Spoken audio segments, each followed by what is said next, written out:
Hi students, in this class we are going to speak about moving charges and magnetism. In this chapter we'll be speaking about the connection between moving charges and magnetism.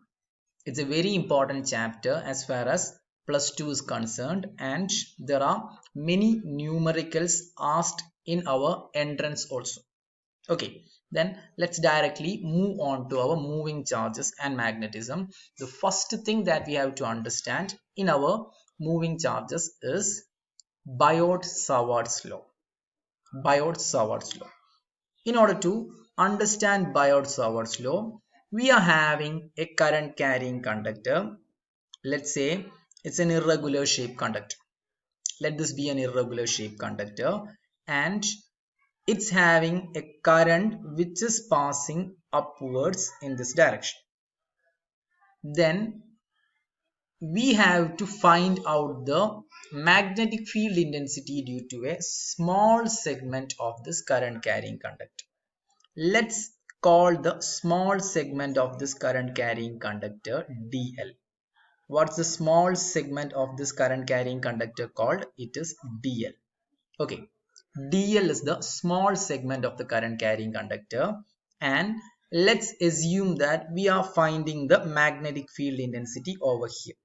Let's mark this point as P.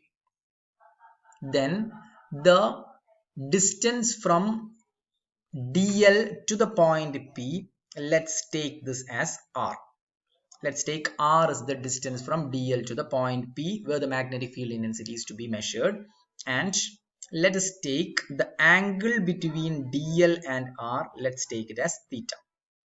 Then we were doing many experiments, and by experiments it was understood that the magnetic field intensity due to the small segment, normally we used to denote magnetic field intensity by the letter B, but in this case we are denoting the magnetic field intensity due to the small segment as dB. It's because it's not the complete magnetic field intensity, it is the magnetic field intensity due to a small segment. Let's say that magnetic field intensity due to the small segment, it was directly proportional to current, the DL, the small segment in the direction of current, and it is directly proportional to sine of the angle, that is sine theta, and it was inversely proportional to R square.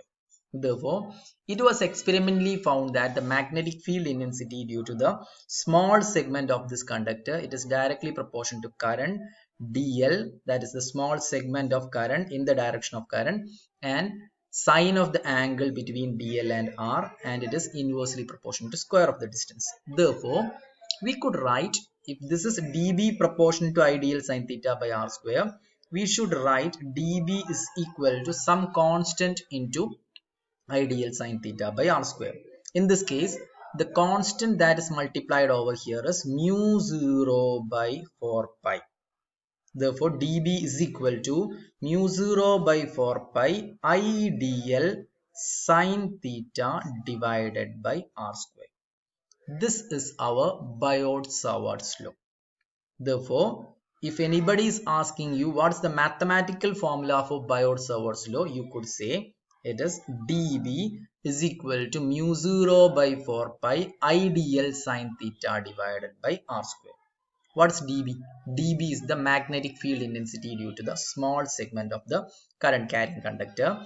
I is the current passing through the conductor. DL is the small segment of the conductor which is in the direction of current, and theta is the angle between DL and R is the distance from the DL to the point P where the magnetic field intensity is to be measured. Okay, therefore this is Biot-Savart's law, and we could even write Biot-Savart's law in its vector form.